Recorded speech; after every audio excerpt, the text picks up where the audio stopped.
Yan mga kap, nandito po tayo sa Dos Frailes Cafe. Sa tabi lang po ito ng San Agustin Church dito po sa Intramuros, Manila.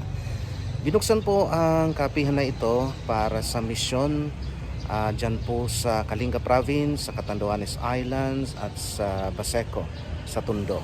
Kaya every time na bibili ka ng kape ay nakakapag-contribute ka sa misyon na ito.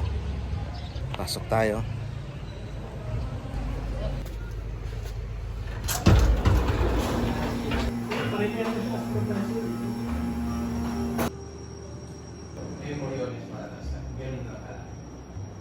Siyempre, pinili ko ang kape at itong bibingka cheesecake. Dati raw itong kapehan na ito ay nasa loob ng Museo de San Agustin, dyan po sa tabi ng San Agustin Church.